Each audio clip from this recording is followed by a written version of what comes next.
So, tell me a little bit what you bought and where it is. We bought a plumbing company that has actually been around since 1929. Whenever we first bought it, we didn't think it had been around that long, and we knew it had the guys we bought it from, two brothers, officially formed an LLC in 2006. But their father had started the business in 1949, I believe in 1949. And at the Christmas dinner this past December, we invited the former owners, of course, and their parents to the Christmas dinner. And we met their father, who said they started it in 1929.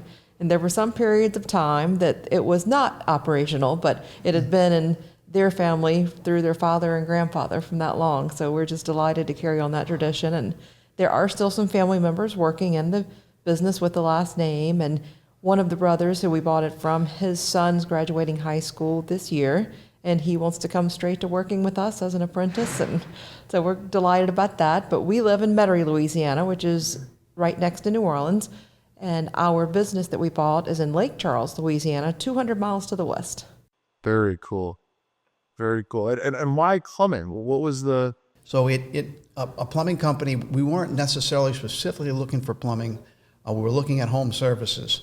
However, plumbing wound up being a really good fit for us because my father's a master plumber. And when you buy some of these trades, you've got to have the necessary licensing for that. And my father did. So we gave him a small equity position in the company, and also he consults with us as well to help us grow the company. Much better than having to do that with somebody else who we don't know. So everything came together. We would have bought an HVAC company or a landscaping company or something like that, but that was the best option for us. And so that's how we got into it, and it's been great. Tell me about your search. What was the search like? Who was doing the looking? Who was doing... how did you break that up? It was probably me more. He helped when he could, but he still has his corporate America job, and so it was more me. And I was pretty dedicated and focused on, I would put 2 hours a day, 7 days a week. It didn't matter what day it was, holiday or whatever. Generally, it was 10 a.m. to noon. I would sit down and I'd be on BizBuySell, BizQuest, the brokers' websites like Sunbelt, Transworld, those sort of things. And it was just a diligent everyday thing, and I absolutely made it a priority to call a new broker once a week, someone I had never spoken with anywhere in the country, just to speak to them and to, as they say, get those reps in of talking to the brokers and explaining who we are, what we're doing, what we're looking for. And that really made me comfortable talking to brokers and explaining exactly what we're doing and why. And then I traveled and met with a few brokers face to face and took them to lunch or breakfast or something, and actually popped in on some brokers in the Gulf Coast. And the ones who weren't answering my phone calls or emails, I traveled a couple of times, 2 or 3 times, and went and popped in and introduced myself. So it was just a diligent every day, every week, sticking with it, looking up, making those connections with the brokers. She was very regimented, and she set goals. And she had a goal to be under LOI by a certain date, and we were. And she completely threw herself into it, embraced the process, and did all the things that are necessary. Listened to what we were told, went through everything that needed to be gone through, and that's what happened. In fact, ironically, our first conference was in Scottsdale, and that's where we saw this company on BizBuySell. And it was interesting, and then that started the process there. And within, correct me if I'm wrong, within 3 months of joining, we were under an LOI. Correct. We joined the EWC mid-April. Scottsdale was mid-May. This was last year. And the day we saw it on BizBuySell, I requested the NDA that day as we're sitting in the session. I actually had my laptop up working. And the broker sent me the SIM that evening. We reviewed it that night. Actually, before we went to dinner that night with everyone in Scottsdale, we ran upstairs and looked at the P&Ls quickly and the SIM and everything, and sent an entry to the broker. We would like more information. And by the next day, he had sent us 3 years of tax returns, the full P&Ls, all the information.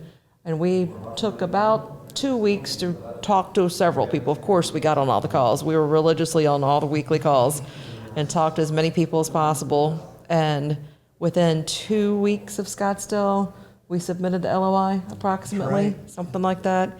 And we met with the sellers we drove over to Lake Charles and spent the night, met with the sellers in the morning. And that was a Wednesday. And when we finished meeting, no, actually it was in the afternoon, because when we finished the meeting, the first meeting with the sellers, it was actually Wednesday evening and Kyle's call had already started. So when we got in the car to head back home, we opened the laptop and said, hey y'all, we just finished the first seller meeting and we wanted to tell you all about it. So we did. I had the money map in the car. Oh, yeah. Going through everything with Kyle and the group. It was awesome. Yeah. So we're in the car driving and went through it, and it was funny because, we kind of said, Kyle, if all this breaks out, does this fit what you're looking for? He said yes. And then we put the pedal to the metal. Yeah.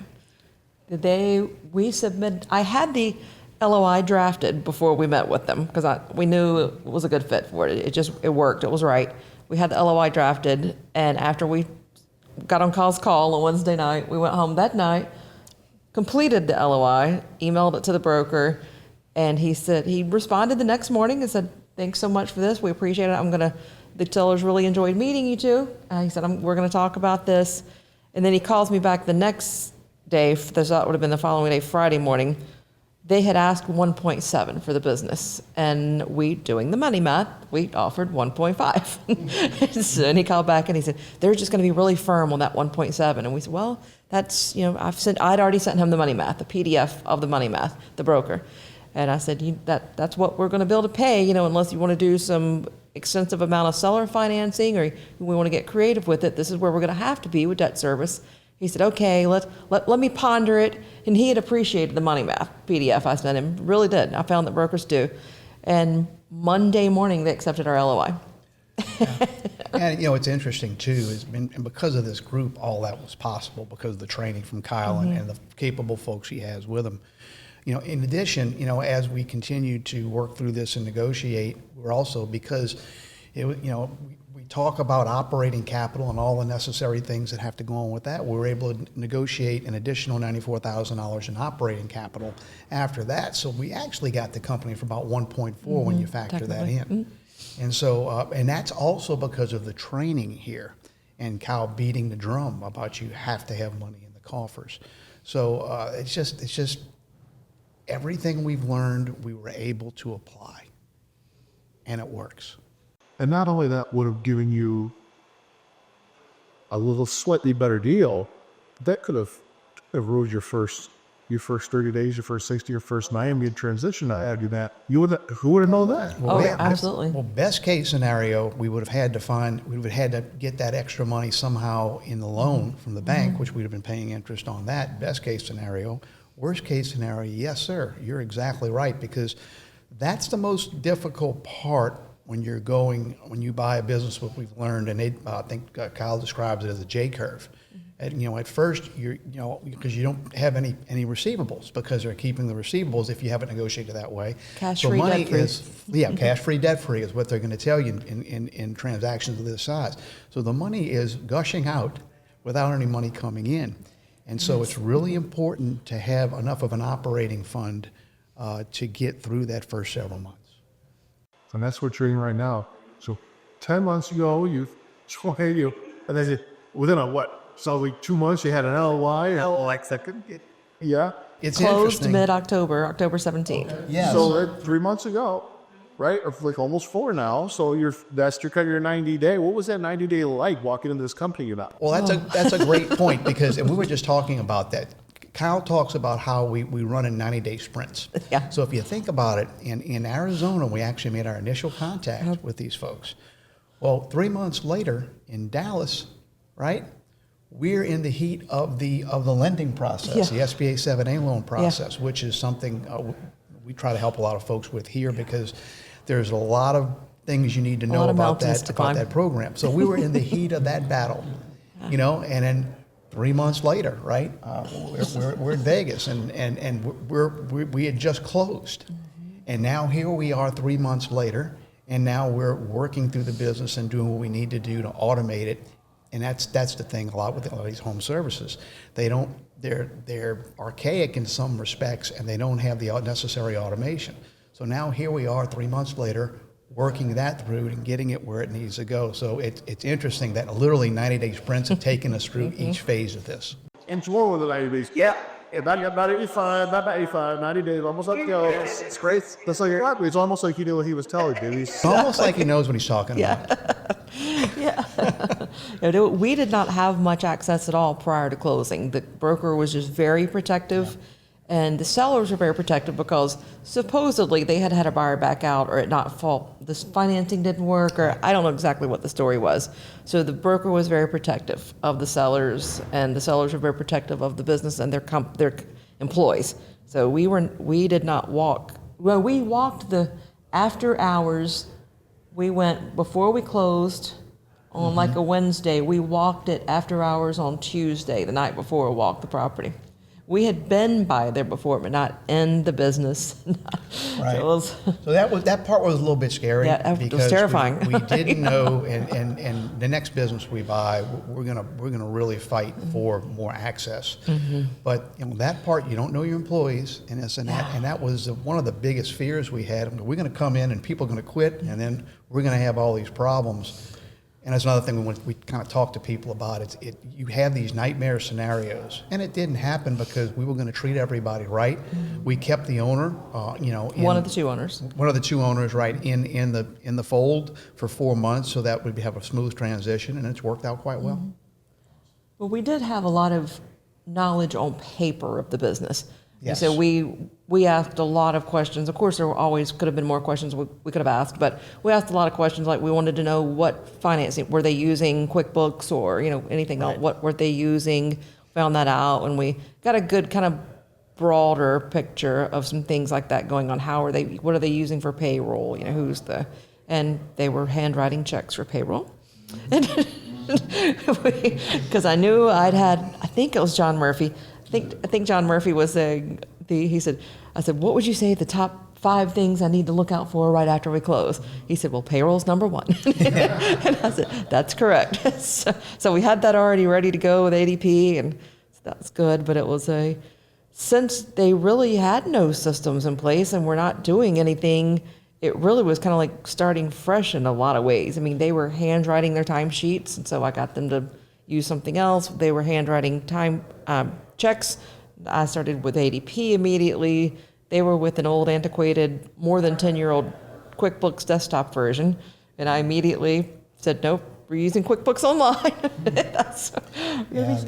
The challenge now is, in this phase, there is always resistance to change. Oh, yeah. And one thing Krista and I have always been good about, I guess because of our backgrounds, is we've always embraced change. It doesn't necessarily mean it's fun, but you embrace it. And so we're having to change that culture within the organization. Hey guys, you're going to have these iPads out on the road, and here's why, and here's how it's going to benefit you, and here's how it's going to benefit the company, and so those are the challenges that we're going through now. And to Kristen's point, we had a business plan in place before we even closed on the business, because we did so much research. And we actually sent that information to Kyle because we wanted his feedback, and he's been wonderful, by the way, checking in on us and all of that. So I'm sure it could have been a more smooth process, but I don't have any complaints. Well, you wrap up ventures and putting some processes, systems in place. What's the next as well? So we have just now finally become live on ServiceTitan, the CRM system that handles invoicing and timekeeping and scheduling, dispatching, so much of the office it handles. We tried to be live with that within a month of closing on the business, but ServiceTitan is going through some growing pains themselves. So we've had some delays on that. So we've just 2 weeks ago, gone live on ServiceTitan. So that's kind of our next big 90-day sprint, I guess, is the getting ServiceTitan up live. The guys have gone through all their training. They've been great about it. They have. You can tell they're scared of it, and they're terrified of it. Something that's so new, so different.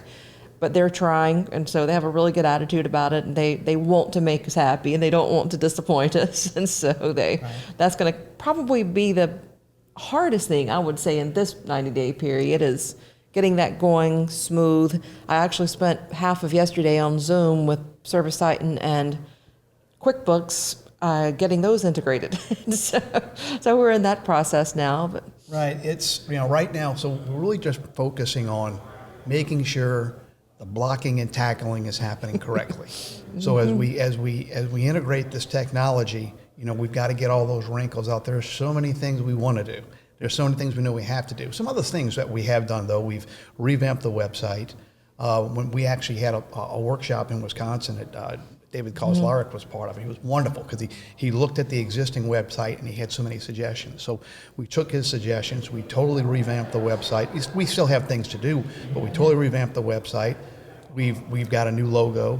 We took extensive notes from Dave because in Wisconsin, he pulled our website up in front of the whole group and made all the critiques. And we told him, like, this is not us. We did not make this. We have made no changes yet. But be brutal. And he was. And so Ron took extensive notes while I listened. And we gave those extensive notes to the people who helped us edit the website and do the logo. And they implemented all of it. And it looks great. And it's a lot better. And that type of thing is gold. That's something that you're not part of this group. You just don't have that kind of access. So, we're able to take those things and move the ball forward. So once we get through this integration of ServiceTitan, then we can start, we need to make some capital improvements. The trucks are getting old, so we got to figure that out. Then we have to get enough of them so we can justify doing a wrap and having the trucks wrapped properly. So we've got rolling billboards around town. We got to do SEO. There's a lot of things we have to go through, and we want to do it all today, but we know we can't. Yeah, based on a little bit. That's right. Well, let's kind of give me these and that. I mean, if there's somebody new coming to this and that, there's so much Kyle walks them through. What's your advice to someone if this was their first and that? How should they process this? Learn what the buy box means and why it is what it is. Talk to as many people as you can about that, about why it's set up the way it is, why it's important to stay within that. Yep. And don't waste your time on things that are far outside of it. And you can learn a lot of these other things after, but because I think it'll save people some time. We've seen some people go off on some tangents and waste some time over and over on things that are just so far outside buy box. Buy box is your Bible. Stay there. It's the gospel. Also, immerse yourself in the process. Yes. Get on all the calls. Every call. Get on every call. It doesn't matter if you've got a deal or not, because other people do. And you're listening to the various callers, right, whether it's Jake or Michelle or Kyle or whoever it is. Break those deals down and talk about why this is good, why this is not good. Sometimes something may fit the buy box, but it's not necessarily right. He puts those guardrails out there so we don't screw up. So immerse yourself in the process, get on all the calls, go through all the information, and really learn the language. And then do all the things that Kristen did with brokers and everything. And it will happen. It's a numbers game. It is.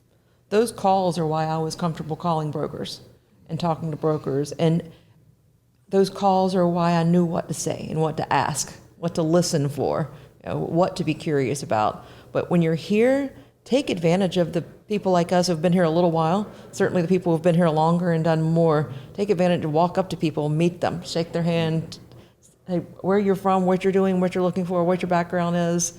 Because all of us here who are in our position, who now we've done it, we're happy to help. We want to help. And so you're not going to upset anybody by just walk up to someone, even if they're in a conversation. It's okay. Say, I apologize. I'd like to meet you. I'm new here. We welcome that. This is the most collaborative group I've ever been a part of. It's really unbelievable. People go out of their way to help.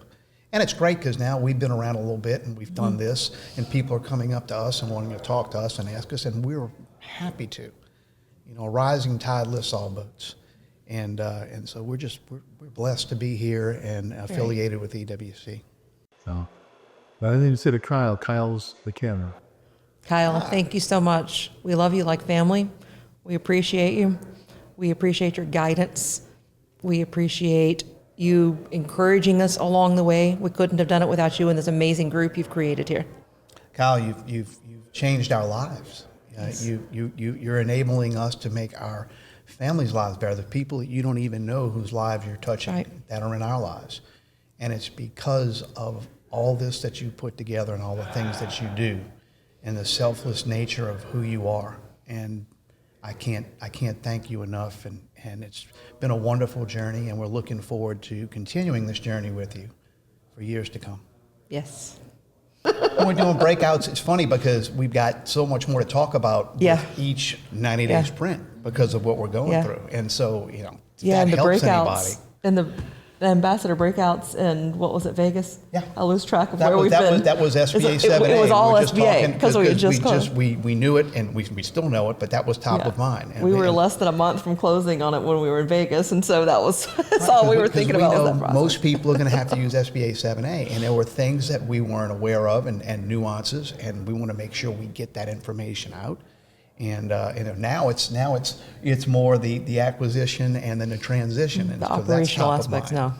You know, so and this isn't our last one. Oh no.